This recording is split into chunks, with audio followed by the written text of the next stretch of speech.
Vamos a ver este tema de la predestinación. Es un tema que casi todos conocemos, pero yo sospecho que hay algunos que no. Y algunos, aunque lo hayan escuchado, tengo bases para creer que no les ha caído el 20. Y Dios quiera que hoy sea el gran día. Dios es todopoderoso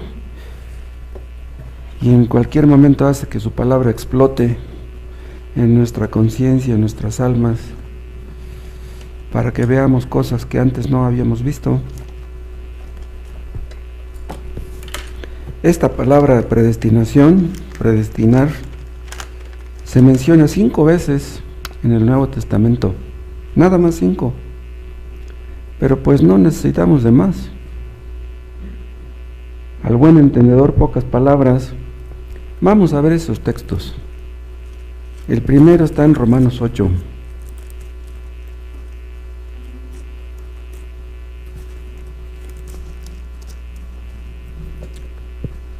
En Romanos 8, 29.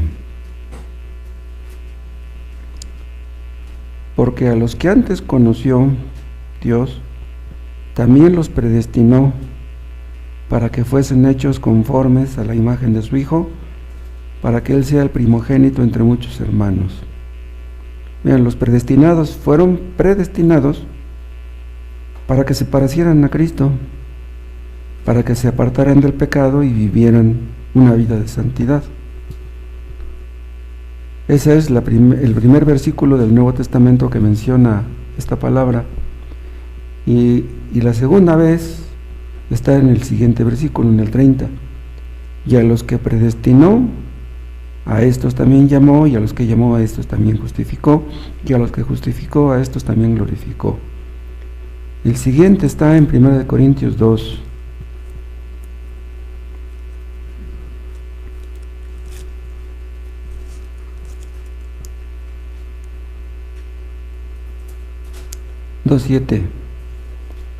Mas hablamos sabiduría de Dios en misterio, la sabiduría oculta, la cual Dios predestinó antes de los cielos para nuestra gloria. Aquí no habla de personas precisamente como el objeto, ¿sí? Pero sí habla de que Dios predestinó esta sabiduría que no predestinó para los no escogidos. O sea que Dios predestinó que los escogidos tuvieran esta clase de sabiduría espiritual, obviamente, no sabiduría según el mundo. Y vean también en Efesios, en el capítulo 1, en el versículo 7.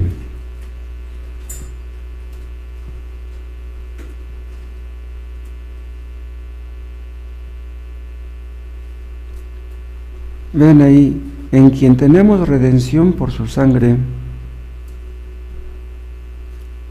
el perdón de pecados según las riquezas de su gracia. Caray, apunté mal este texto, porque aquí no está la palabra predestinar, está en el 11, en el cual asimismo tuvimos herencia, habiendo sido predestinados conforme al propósito del que hace todas las cosas según el designio de su voluntad.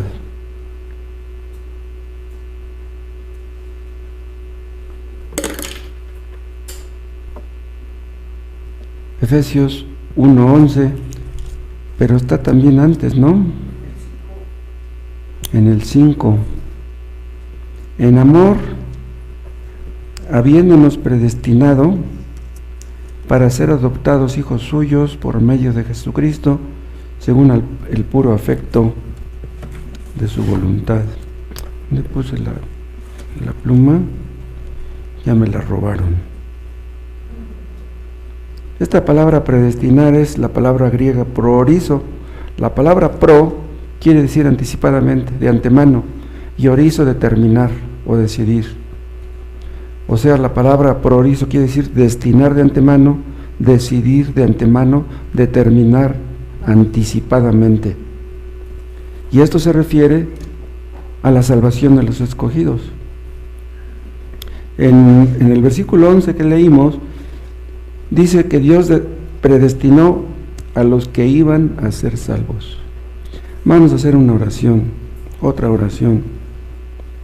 Bendito seas nuestro Dios, cuántos motivos tenemos para amarte, para alabarte, para servirte. Ayúdanos a entender esto, Padre, y danos más amor por Cristo, más comprensión de lo que hizo en la cruz, más gratitud por lo que logró para nosotros, y bendícenos, oh Dios, en esta hora, a través de tu palabra, que lo que vamos a escuchar sea de bendición para todos los que estamos aquí. Aplica tú, oh Dios, estas verdades a nuestras conciencias y capacítanos para entender lo que todavía no entendemos, para obedecer lo que todavía no obedecemos. En el nombre de Jesús te lo pedimos. Amén. Dios predestinó a todos los que serían salvos. Dios tomó la decisión de salvar a unos y no a otros. Él tomó esa decisión. ¿Se acuerdan de que en Romanos dice que Dios amó a Jacob y aborreció a Esaú?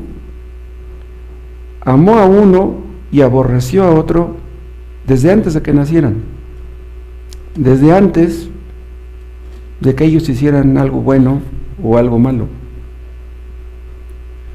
O sea, antes de que nacieran Isaac y Jacob, Dios ya sabía que iban a nacer. Y Dios ya conocía el destino de cada uno de ellos. Y eso no solamente se aplica a ellos, se aplica a todo el mundo. Cuando una persona nace, Dios ya sabe si esa persona terminará en el cielo o en el infierno. Hubo un poeta que dijo que el hombre es el arquitecto de su propio destino. Humanamente hablando, eso es cierto. El hombre es el arquitecto de su propio destino. Pero bíblicamente, el arquitecto de nuestro destino es Dios. Él es el que decide quién va a terminar en el cielo y quién va a terminar en el infierno. Después de que Dios le dio la bendición a Jacob, Dios pudo haber salvado a Esaú. Incluso en esa época los dos eran jóvenes.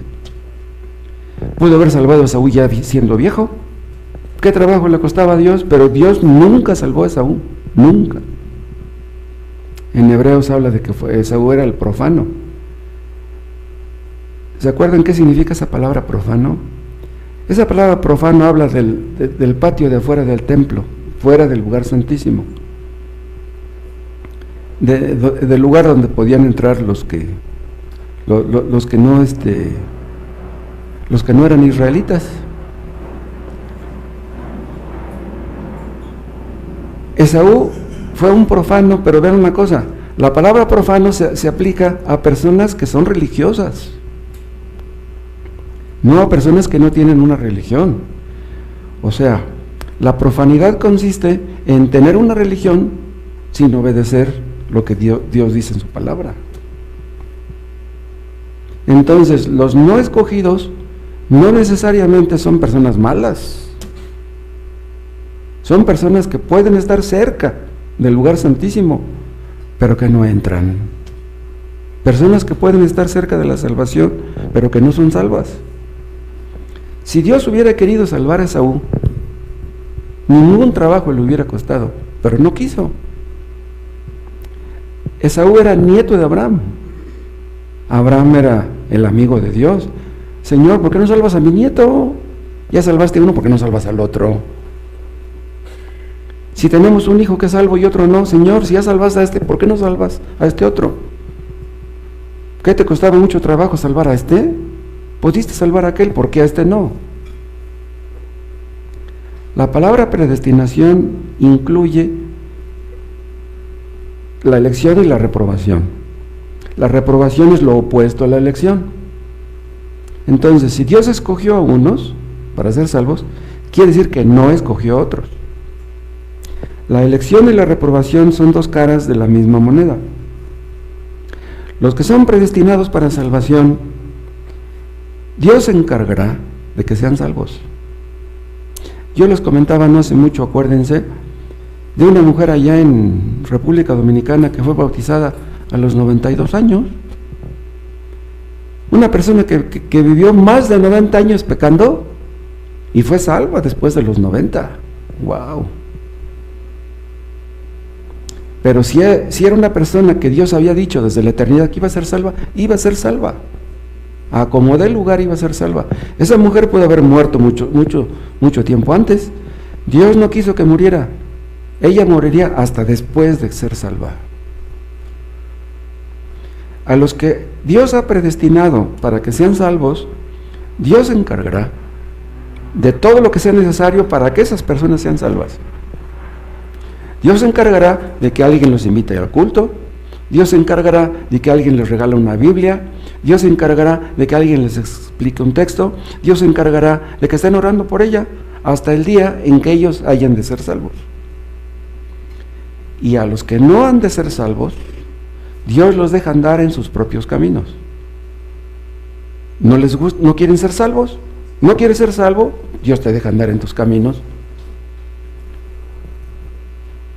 Dios dejó que Esaú anduviera en sus caminos. Le gustaron las cosas de este mundo. ¿Te gustan las cosas de este mundo? Haz lo que gustes. Le gustaba la religión, pero le gustaban más las cosas de este mundo. Entonces, una persona así no puede ser salva. Una persona que ama más las cosas de este mundo quiere decir que ama un poco las cosas de Dios. Pero el creyente debe amar más las cosas de Dios. Las cosas de Dios deben estar primero. Si tú no pones a Dios primero, si no le das a Dios la importancia que Él merece, tú no vas a ser salvo. Dios no te va a salvar a fuerza. Los que son predestinados para ser salvos reciben misericordia. No merecen la salvación, nadie la merece.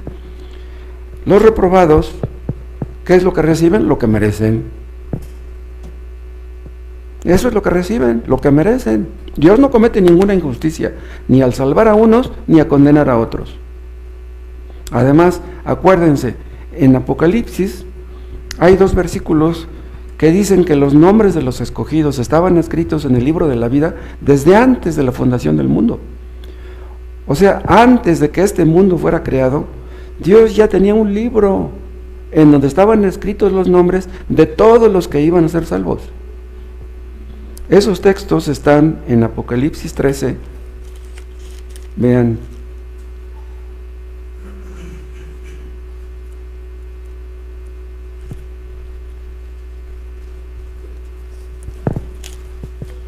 Apocalipsis 13:8. Aquí está hablando de la bestia. ¿Sí? El anticristo, dice 13:8. Y la adoraron a la bestia todos los moradores de la tierra, cuyos nombres no estaban escritos en el libro de la vida del Cordero, que fue inmolado desde el principio del mundo. Vean, la palabra inmolado quiere decir sacrificado. ¿Por qué dice aquí que el Cordero fue inmolado desde el principio del mundo? Cristo fue inmolado hace 2000 y pico de años. Pero aquí dice que fue inmolado desde el principio del mundo. ¿Qué quiere decir eso? Que desde el principio del mundo, Dios ya sabía que iba a mandar a Cristo a morir en la cruz. Y desde entonces ya estaban escritos los nombres de los escogidos. Vean cómo dice: y la adoraron todos los moradores de la tierra cuyos nombres no estaban escritos en el libro de la vida del Cordero. ¿Quiénes adorarán al anticristo? Los inconversos. Los inconversos son personas profanas, que tenían una religión, que habían escuchado que esta es la palabra de Dios, pero que no quisieron obedecer, que les gustaban tal vez un poco las cosas de la palabra de Dios, pero que amaban más las cosas de este mundo. Entonces los que recibirán al anticristo con los brazos abiertos serán los reprobados, los no escogidos. Sus nombres no estaban escritos en ese libro, por eso adorarán a la bestia. Y vean más adelante en el versículo, ¿dónde lo apunté?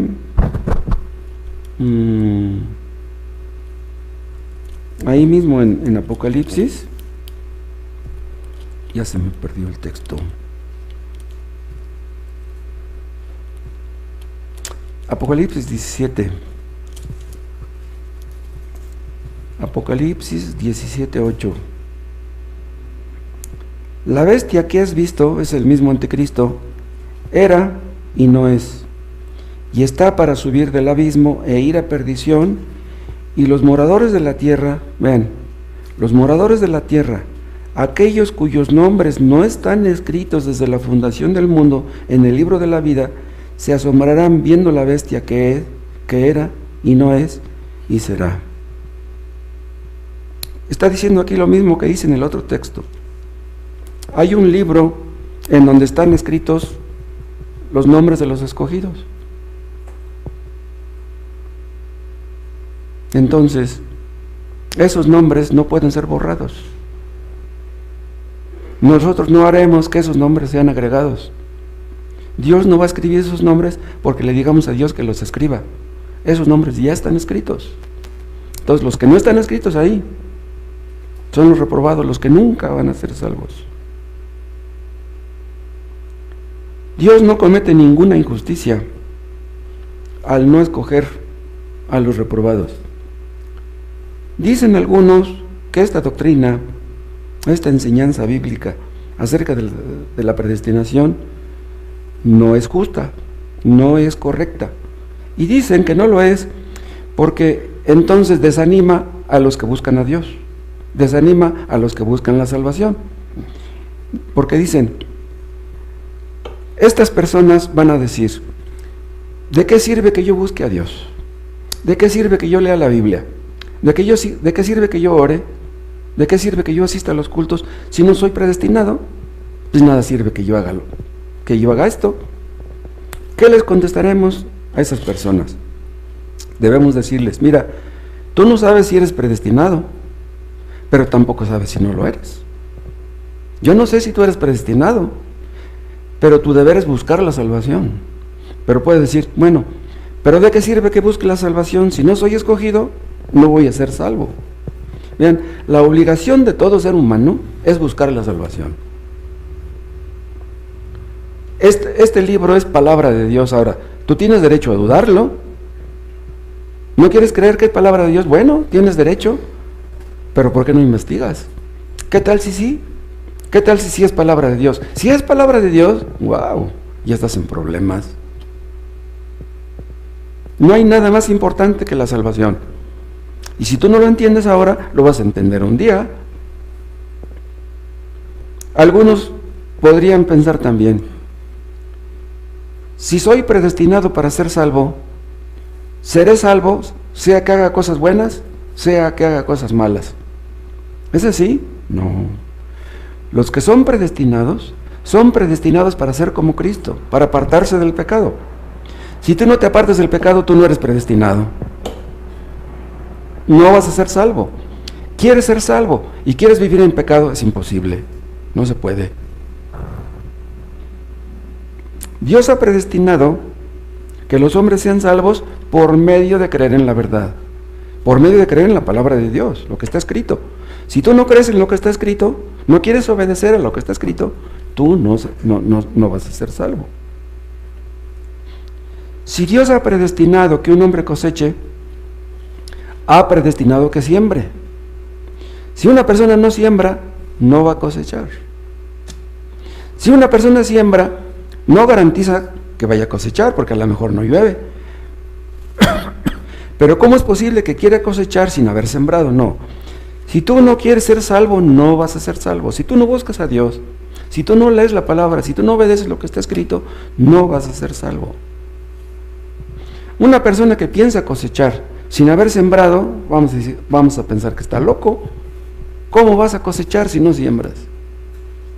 Imagínense que un hombre dijera, Señor, aquí estoy. Si tú quieres salvarme, aquí estoy. Ya viene el culto. Si tú quieres salvarme, órale, yo estoy dispuesto. Yo soy materia dispuesta. No, las cosas no son así. Si tú no quieres ser salvo, Dios no te va a dar la salvación a fuerza. Dijo Spurgeon en uno de sus sermones, Dios no lleva a nadie al cielo jalándolo de los cabellos. Si tú no quieres ser salvo, no lo vas a hacer. Dios no te va a dar la salvación que tú no quieres. Está escrito, que el que busca a Dios de todo corazón lo encuentra. Pero vean, tienes que buscar a Dios de todo corazón, darle la importancia que merece, la importancia de la vida eterna. Está escrito que Dios hace las cosas según su voluntad, según el designio de su voluntad, no de la nuestra. Dios salva a las personas porque es su voluntad salvarlas. Eso no es por voluntad humana. Ya les dije, si Dios quiere que una persona sea salva, Él hará todo lo necesario para que lo sea. Hay personas que nunca piensan en Dios, nomás piensan en su futuro, en su vida, en sus estudios, en su carrera, en su casa, en su trabajo, en el banco. Para que una persona de esas sea salva, Dios tiene que darle una sacudida. Tiene que ayudarle a buscar a Dios. Porque si Dios no inclina el corazón de una persona para que le busque, esa persona no lo buscará. Dios hará que alguien te regale una Biblia. Dios te guiará a leer. Dios te guiará a entender. Dios te capacitará para que entiendas y para que obedezcas. Dios lo hará. Pero si tú no abres la Biblia, si tú no quieres leer, si no quieres obedecer, entonces ¿cómo podrás tú ser salvo? Si Dios predestinó que una persona sea salva, predestinó cada detalle de su vida. Predestinó con qué clase de personas nos relacionaríamos. Como yo les dije antes, hará que un amigo nos invite al culto o que un amigo nos regale una Biblia o un folleto que pueda ser el inicio de algo bueno. Yo les dije del caso de las personas que llegan a ser salvas en su vejez. Si Dios predestinó que una persona sea salva, lo será, aun si llega a la vejez. Esta doctrina, la predestinación, no quita los motivos para el esfuerzo humano.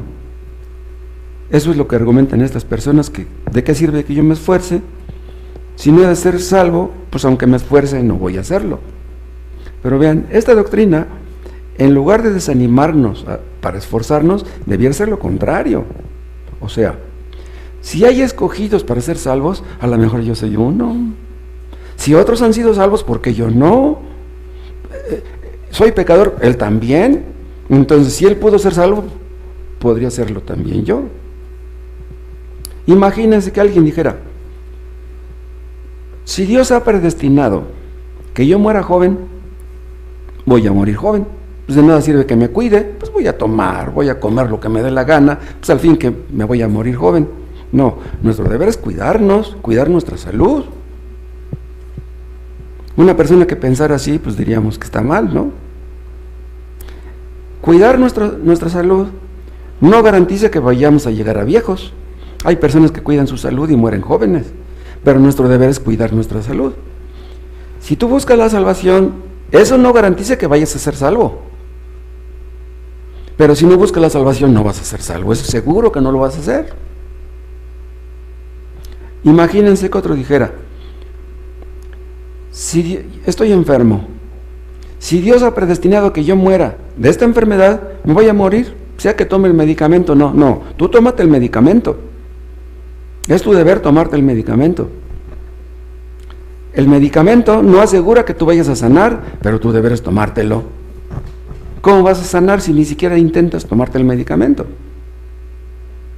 O imagínense otro que dijera, si Dios ha predestinado que yo sea rico, voy a ser rico, sea que trabaje o que no trabaje. No, tú tienes que trabajar. ¿Cómo? Hay personas que llegan a ser ricas sin estudiar, ¿sí? Hay personas que llegan a ser ricas hasta sin saber leer. Son casos muy raros, pero los hay. Pero nadie llega a ser rico sin trabajar. O digámoslo de esta manera, supongamos que un joven hereda la riqueza de sus padres, pero si ese joven no trabaja, esa riqueza se va a evaporar, va a perder sus riquezas. Tú tienes que trabajar. Si una persona viene aquí los domingos y abre su Biblia y lee los textos, pero el lunes, martes, miércoles, toda la semana no lee la Biblia, esa persona no va a ser salva. Ustedes leen la Biblia aquí y en su casa nunca la leen. Hacen aquí una oración y en su casa no oran. ¿Cómo van a ser salvos? Si un hombre quiere tener unos bíceps fuertes, tiene que hacer ejercicio todos los días, no cada semana. Cada semana no te servirá, no funciona. Si ustedes no quieren ser salvos, no lo van a hacer. Si alguno de ustedes no ha sido salvo, no le echen la culpa a Dios. No, la culpa es de ustedes. ¿Se acuerdan? Cristo le dijo al paralítico, levántate y anda. Imagínense que el paralítico hubiera dicho, ay Señor, ¿te estás burlando de mí? Yo nunca he caminado, ¿cómo me dices que me levante y que ande? Pero ven, el paralítico confió en lo que Cristo le dijo, obedeció, se levantó y empezó a caminar. ¡Wow! El paralítico reconoció que no podía levantarse, pero dice, bueno, pues él me dice que me levante, pues me voy a levantar, y se levantó. Dios lo capacitó para que se levantara. Él confió en Cristo, no confió en sus fuerzas, confió en Cristo. Hay personas que tratan de dejar el pecado, escuchen, para que Dios los acepte. Eso no es posible. Si ustedes tratan de dejar el pecado para que Dios los acepte, nunca los va a aceptar. Si ustedes tratan de dejar el pecado para que Dios los acepte, son como paralíticos que quieren caminar para merecer caminar. ¿Me explico? Nadie merece la salvación.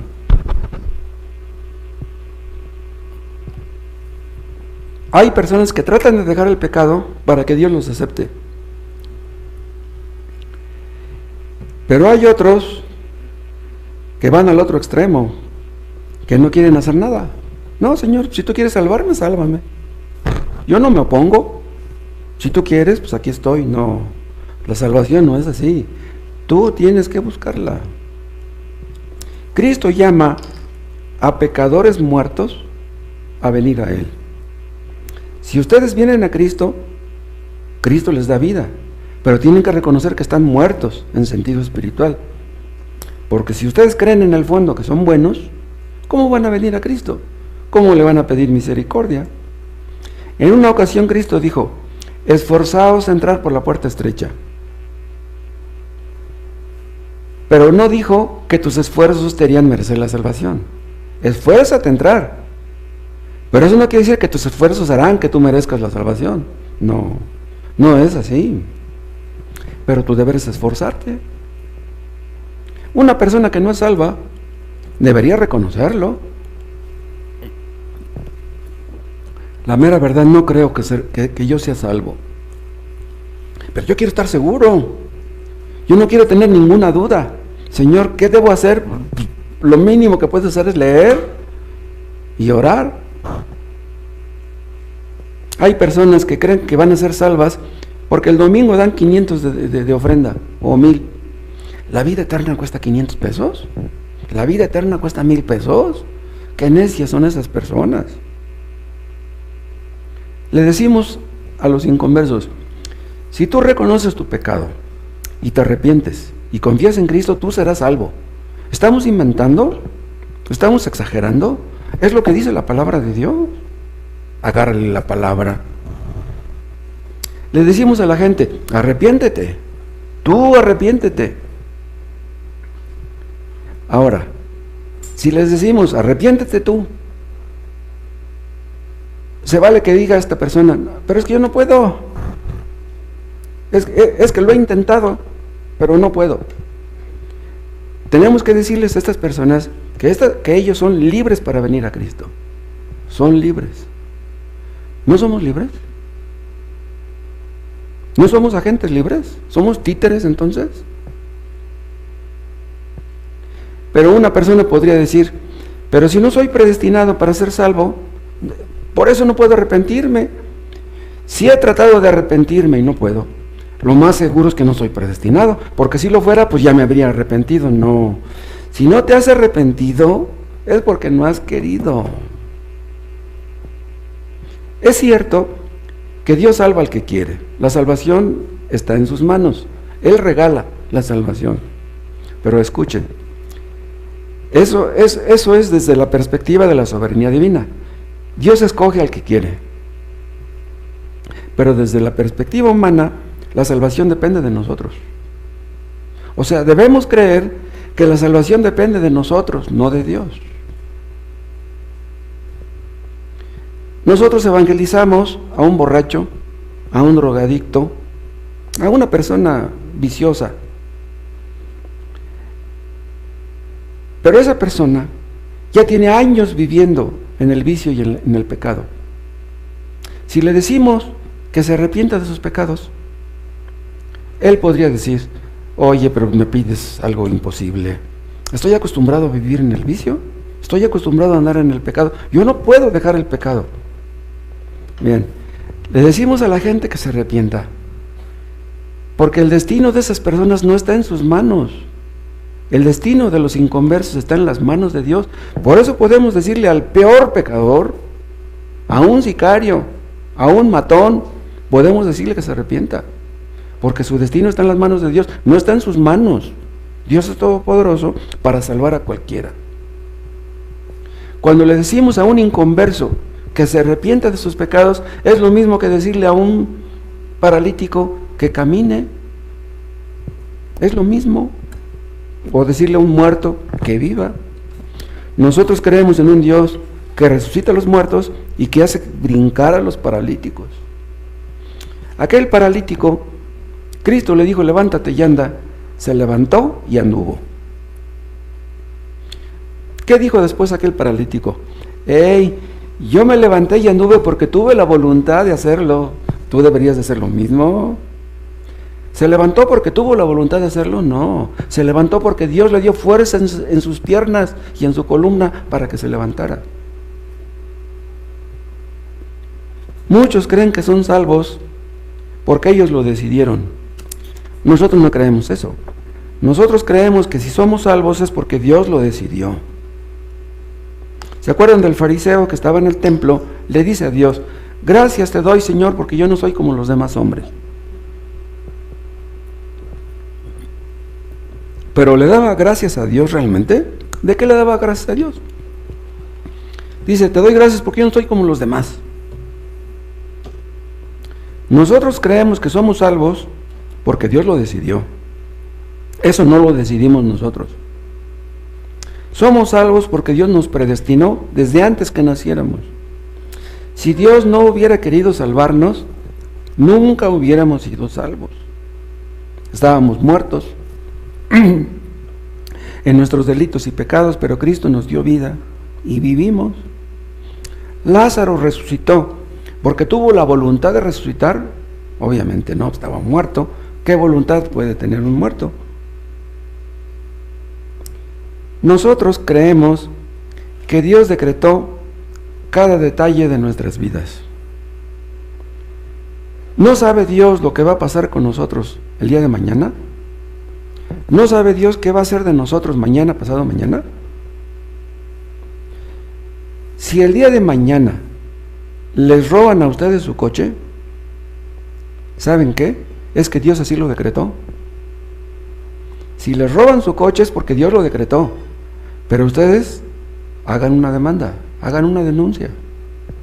Sí. Si Rusia invadió a Ucrania, es porque Dios lo decretó. Si los de Hamás invadieron Israel y mataron a 1200, es porque Dios así lo quiso. Y si los de Israel ya mataron a 35,000 de Gaza, es porque Dios así lo quiso. Nada puede acontecer en este mundo que Dios no haya decretado. Nuestro deber es ser obedientes a lo que Dios nos dice en su palabra. Debemos cumplir con nuestro deber, como si todo dependiera de nosotros. Hermanos, debemos orar creyendo que todo depende de Dios. Debemos orar creyendo que todo depende de Dios, pero debemos trabajar creyendo que todo depende de nosotros. Busque en el libro de Eclesiastés.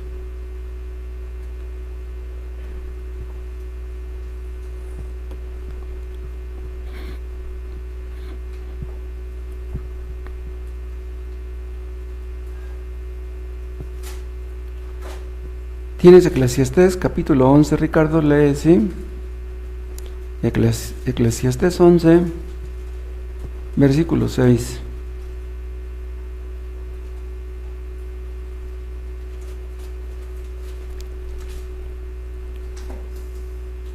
Por la mañana siembra tu semilla y a la tarde no dejes reposar tu mano, porque no sabes cuál es lo mejor, si esto o aquello, o si lo uno y lo otro es igualmente bueno. Vean lo que dice este texto. Por la mañana siembra tu semilla y a la tarde también. Esta semilla es el Evangelio. Lo que quiere decir este texto es: evangeliza en la mañana, evangeliza en la tarde, a cualquier hora es buena para evangelizar. Pero vean, si nosotros sembramos la semilla del Evangelio, le vamos a decir a Dios: Señor, dame la seguridad de que sembrando la semilla va a producir mucho fruto. No, Dios no nos va a decir eso. Lo que tenemos que hacer es sembrar, evangelizar. Si Dios salva a las personas cuando evangelizamos, Él es todopoderoso. Pero Él no nos puede asegurar que al evangelizar vamos a tener convertidos. Nuestra obligación es evangelizar. Y si Él quiere salvar a uno, o a dos, o a tres, Él puede hacer lo que Él quiera. Si nosotros evangelizamos a una persona, no sabemos qué vaya a suceder con esa persona. Pero suceda lo que suceda, eso no debe desanimarnos. Lo que nos corresponde a nosotros es evangelizar. Y cosecharemos lo que Dios quiera que cosechemos. En una ocasión le preguntaron a Carlos Hosch, el famoso teólogo: oiga, señor Hosch, predicó sobre este tema. Entonces, ¿usted cree que lo que ha de ser será? Vean lo que le preguntaron a Hosch. ¿Usted cree que lo que ha de ser será? Se lo preguntó una mujer y le contestó él: señora, ¿quiere usted que yo crea que lo que no ha de ser será? Nosotros creemos que lo que ha de ser será, porque Dios hará que sea lo que tenga que ser. En Escocia agarraron a un hombre que era acusado de asesinato. Entonces lo condenaron a la horca. Pero ese hombre conocía el Evangelio o algo acerca de la predestinación. ¿Y qué creen que dijo? Señor juez, usted no puede condenarme a la horca. Dice: yo estaba predestinado desde la eternidad para matar a esa persona. Yo estaba predestinado, por eso lo maté, porque yo estaba predestinado para matarlo. ¿Y qué creen? Contestó el juez: sí, yo estaba predestinado para mandarlo a la horca. Así le contestaron. ¿Cómo ven? Una persona puede pensar: si Dios ha predestinado que yo me arrepienta, me voy a arrepentir. ¿Para qué me preocupo? Pues mañana, cualquier día es bueno, voy a disfrutar de la vida. Es lo que dice Rey, es lo que dice Yalmer: voy a disfrutar de la vida, soy joven, ya después me arrepiento cuando ya esté viejo. Pero ¿quién le garantiza a estos muchachos que van a llegar a viejos? Es posible, déjenme decirles, que tal vez alguno de ustedes esté esperando que Dios haga algo para que sean salvos. Escuchen, Dios no va a hacer nada. Dios ya hizo lo que tenía que ser hecho. Si ustedes no se arrepienten o no se han arrepentido, es porque no han querido. ¿Están esperando que Dios se les aparezca?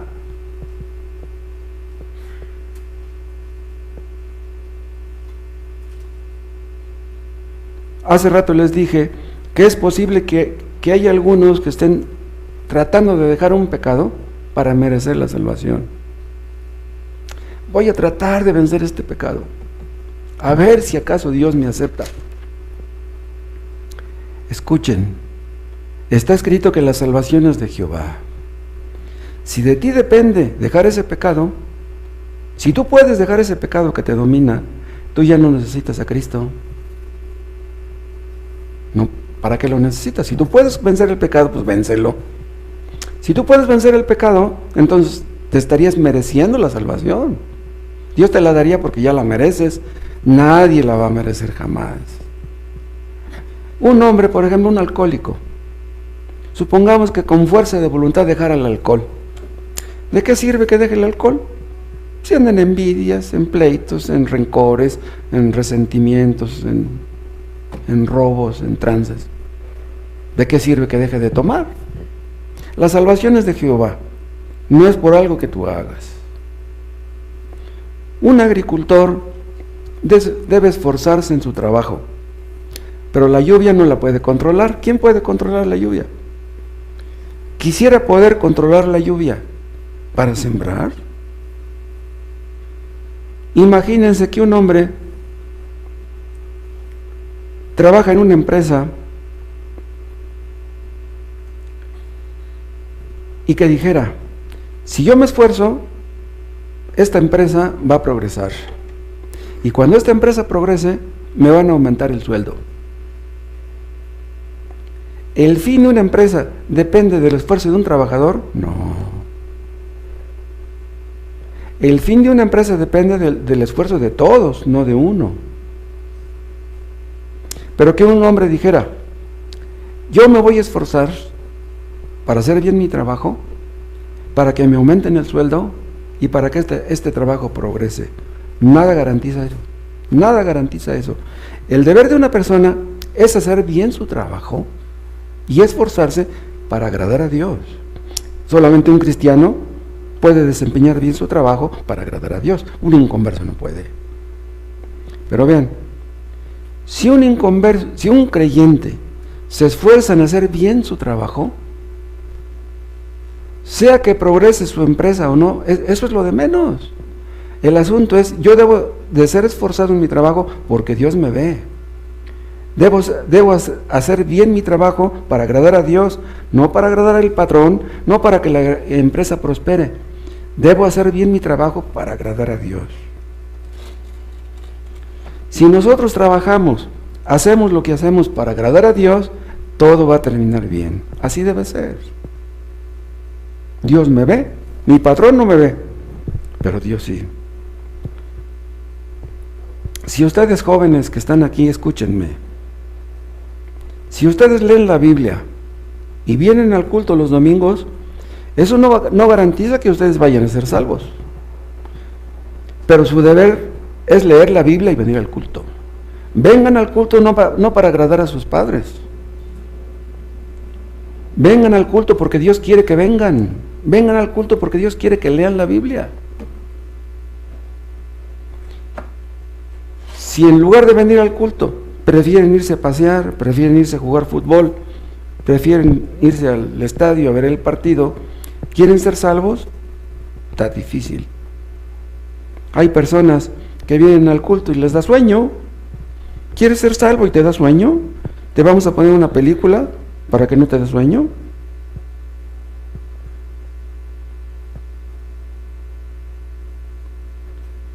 Dios no le da la salvación a nadie por la fuerza. Vean, hay versículos que dicen claramente que no podemos salvarnos a nosotros mismos. Somos incapaces.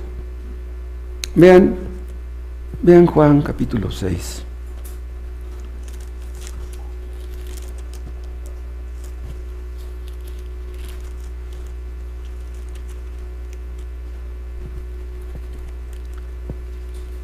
Ahí donde dice Juan 6, metan una mano y busquen Mateo 11.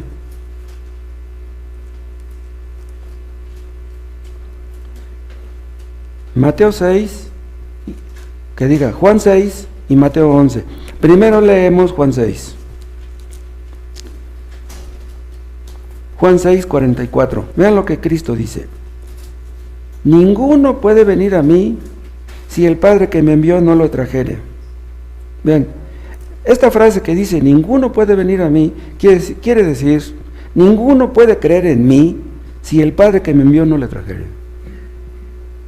Vean, ninguno puede creer en Cristo a menos que Dios intervenga. Ninguno, absolutamente ninguno. Ahora, comparen esto de que ninguno puede venir a mí con lo que dice Mateo 11, 28.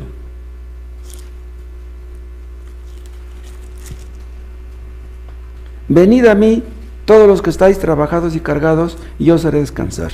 Vean, el texto de Juan dice, ninguno puede venir a mí. Y el texto de Mateo dice, venid a mí. ¿Cómo es eso? Un texto dice, ninguno puede venir a mí. Y otro texto dice, venid a mí. Entonces, hay una contradicción aquí. ¿Por qué Cristo nos dice, venid a mí, si yo no puedo ir a Él? ¿Por qué Cristo me dice que crea en Él, si está diciendo que yo no puedo creer en Él? ¿Saben por qué Cristo nos dice que vayamos a Él? ¿Saben por qué? Para que nos demos cuenta que no podemos ir a Él. Cristo nos pide que creamos en Él, porque por nosotros mismos no podemos. Y cuando nos damos cuenta que no podemos creer en Él, le decimos, Señor, yo quisiera creer en ti, pero no puedo. Yo quisiera obedecerte, pero no puedo. Quisiera amarte, quisiera amar a mi prójimo, pero no puedo. Si tú eres sincero, si tú haces una oración desde el fondo de tu corazón de esta manera, ya Dios hizo la obra.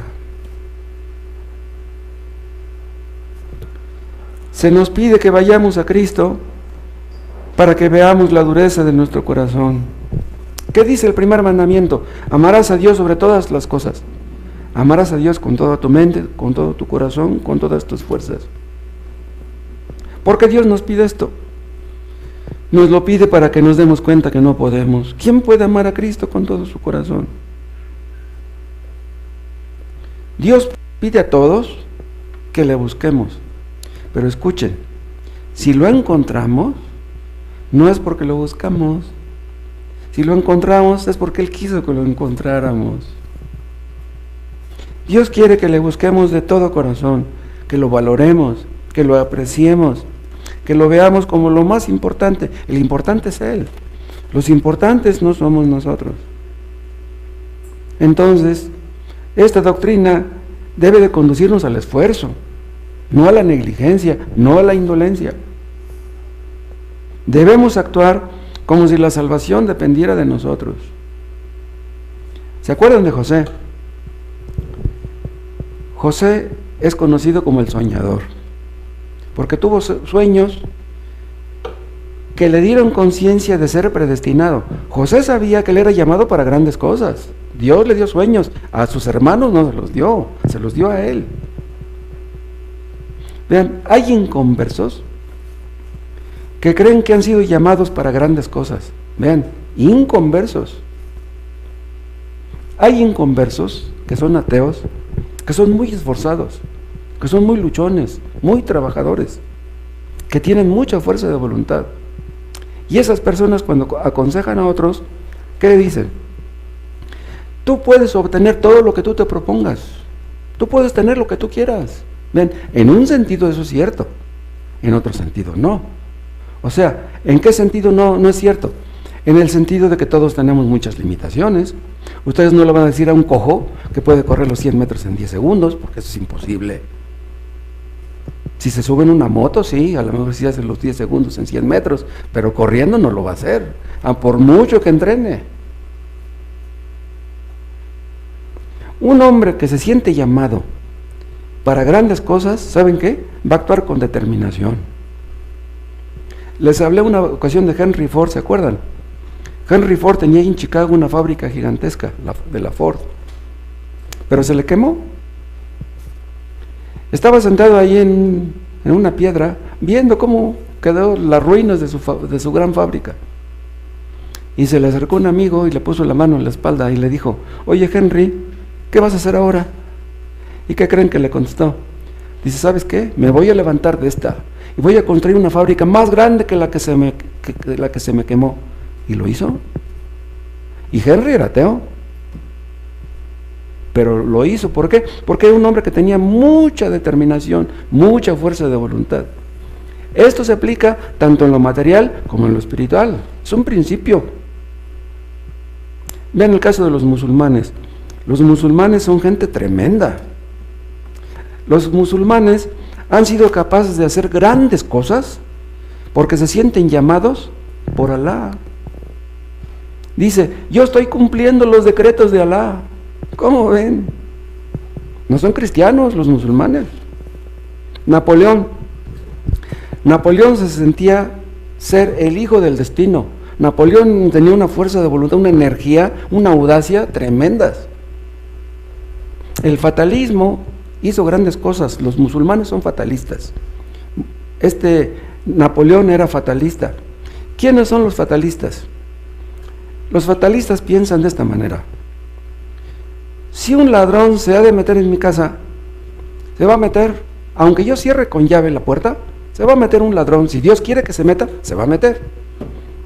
¿Es cierto eso? No debemos pensar así.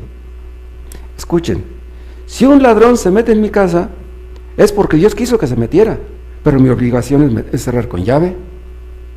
Yo debo cuidar, yo debo proteger la casa, ponerle 2 candados, 3. Tienes tu buen guardadito y pones ahí una chapa de esas de 100 pesos, pues ten cuidado, se pueden meter y te roban.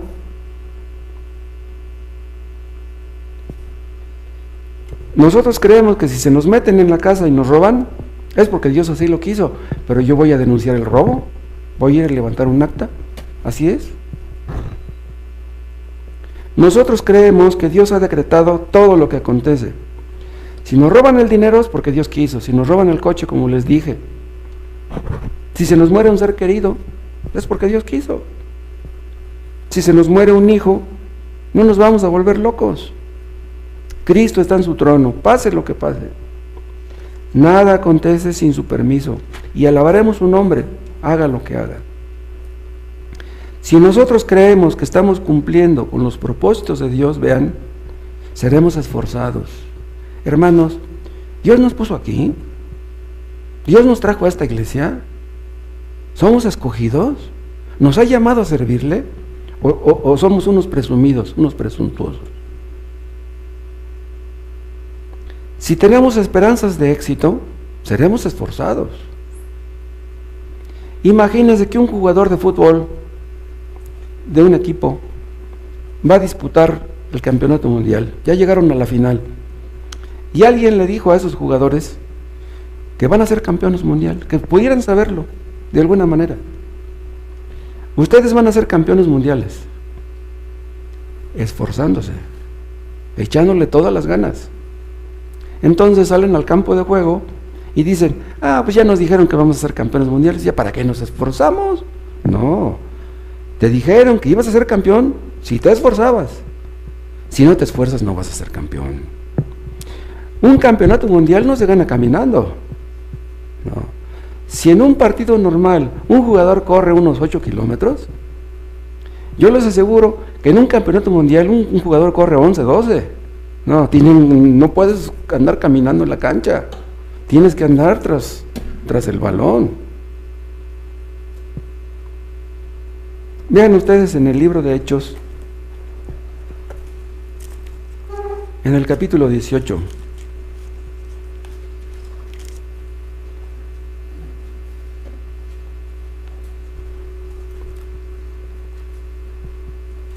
Estaba Pablo en Corinto, y vean lo que le dijo Dios a Pablo en el capítulo 18, en el versículo 9. Entonces el Señor dijo a Pablo en visión de noche: no temas, sino habla y no calles. Dice, no temas, o sea, aunque haya oposición, tú no temas, yo voy a estar contigo. Dice, porque yo estoy contigo, y ninguno pondrá sobre ti la mano para hacerte mal, porque yo tengo mucho pueblo en esta ciudad. Vean lo que le dijo Dios a Pablo. Tú predica en Corinto. Dice, no tengas miedo. Dice, porque yo tengo mucho pueblo en esta ciudad. Vean, Cristo no le dijo cuántos iban a ser salvos. No le dijo, ni le dijo quiénes eran, ni le dijo cuántos. No, dice, yo tengo mucho pueblo. No sabemos cuántos van a ser salvos en San Mateo Atenco. No sabemos cuántos van a ser salvos en Toluca. Nuestro deber es hablar. Dios puede salvar a muchos si Él quiere. Esta doctrina de la predestinación ha conducido a muchos misioneros a morir fuera de su patria. No hace mucho mataron a 3 misioneros en Haití. Ese país, Haití, es un país diabólico. Es el país más pobre de América. Es una cosa horrible ese país. Hay una de pandillas y de bandas. Mataron a 3 misioneros, pero yo me temo que eran arminianos. La mayoría de los arminianos que hay en Centro y en Sudamérica son arminianos. Hay misioneros que no son enviados por Dios. Hay misioneros que son enviados por el diablo, que le dicen a la gente: Cristo te ama. El evangelio de la prosperidad tiene muchos misioneros. Qué tremendo que un misionero muera lejos de su patria, supuestamente por Cristo, y que vaya al infierno. Wow. Dios no nos llama a todos los cristianos a ser misioneros, no, pero Dios nos llama a todos a evangelizar. No andar de casa en casa como hacen algunos, pero cuando menos a los que están cerca, a los vecinos, a los parientes que están por ahí cerca. ¿No vas a evangelizar a esos? Entonces, ¿a quién? No les vamos a decir que Cristo los ama. Debemos decirles que se arrepientan, que están perdidos, que si mueren así como están, se van a meter en problemas. Debemos decírselo. Si esos vecinos que tenemos no saben que están perdidos, nunca han escuchado que están perdidos, pues van a ser descuidados, van a ser indolentes. Pero si se los decimos, caray, ¿será cierto lo que me dijo este hombre? A lo mejor tiene razón. Hay personas que creen que serán salvas cuando se lo propongan. Una persona no va a ser salva cuando se lo proponga. Seremos salvos cuando Dios se lo proponga. La salvación no es del que quiere ni del que corre, sino de Dios, que tiene misericordia. Estamos en las manos de Dios. Muchos quisieran ser salvos, pero sin tener que dejar su pecado. No es posible. Vean, segunda a los Tesalonicenses.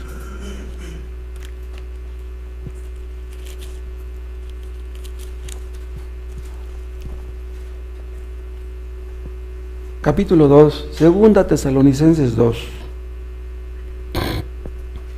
Versículo 13. Pero nosotros, hermanos, debemos de dar siempre gracias a Dios respecto a vosotros, hermanos amados por el Señor. Vean, está hablando Pablo a creyentes, de que Dios os haya escogido desde el principio para salvación mediante la santificación por el Espíritu y la fe en la verdad. ¿Cómo es que fueron escogidos? Dice, mediante la santificación por el Espíritu. El Espíritu Santo nos aparta del pecado y nos hace creer en Cristo. Dice, por el Espíritu y la fe en la verdad. Si tú no quieres creer en este libro, si tú no te apartas del pecado, tú no eres de los escogidos. ¿Quieres ser escogido? ¿Quieres ir al cielo? ¿Y no dejas tus malos caminos? Imposible. Dice, mediante la fe en la verdad. Ven, en las iglesias falsas, para que una persona llegue a ser salva está muy difícil. No imposible. La persona sea salva en una iglesia falsa, pero será salva no por lo que escucha de sus predicadores, va a ser salva por lo que lee, por lo que obedece a lo que lee. Ya después se saldrá de esa iglesia falsa. Una persona que cree en las mentiras que enseñan en las iglesias falsas, ¿cómo van a ser salvas? Debes creer en la verdad, no en las mentiras. Un testigo de Jehová, ¿cómo va a ser salvo siendo testigo de Jehová? Un mormón, un sabático. Fuimos escogidos, predestinados para ser santos. Dios nos escogió desde antes de la fundación del mundo para que fuésemos santos, para que nos apartáramos del pecado. En el grado, escuchen, en el grado en que ustedes se aparten del pecado, en el grado en que ustedes busquen a Dios, en el grado en que ustedes obedezcan a lo que está escrito, en ese grado crecerán en su conciencia de ser predestinados. Ustedes van a llegar el día en que estén bien seguros de que son salvos, bien seguros, y que nadie les va a quitar esa salvación. Dios nos predestinó para que nos pareciéramos a Cristo. ¿Cuándo seremos como Él? Nunca. Pero eso es lo que queremos, es lo que anhelamos, es lo que nos gustaría. Imagínense que ya nunca pecáramos. ¿Qué es lo que atormenta a un creyente? Es su pecado. ¿Qué es lo que nos deja dormir intranquilos? Nuestro pecado. ¿Qué es lo que nos hace derramar nuestras lágrimas? Nuestro pecado. Pero en el cielo ya nunca más pecaremos. Y por lo tanto en el cielo ya nunca más lloraremos. Aquí nos hace llorar nuestro pecado, pero allá ya nunca lloraremos. Seremos perfectos en el cielo. Seremos como Cristo. Es increíble. Es increíble que Dios nos haya escogido. ¿Ya les cayó el 20, hermanos? ¿Ya les cayó el 20 de que ustedes estarán en el cielo un día? ¿Quién puede merecer esto? Pedimos a Dios que ustedes que no son salvos lo sean ahora. No pospongan más esto. No dejen pasar más tiempo. Lleguen a su casa al rato y pídanle a Dios que los perdone. Doblen sus rodillas, enciérrense en su cuarto y derramen sus lágrimas delante de Dios. Dios les dará un corazón de carne para que nunca jamás vuelvan a ser dominados por el pecado. Cristo murió por los pecadores. Vengan a Cristo. Él los invita a que vengan a Cristo. Él les va a quitar el corazón de piedra y les va a dar un corazón de carne. Que así sea con todos los que estamos aquí.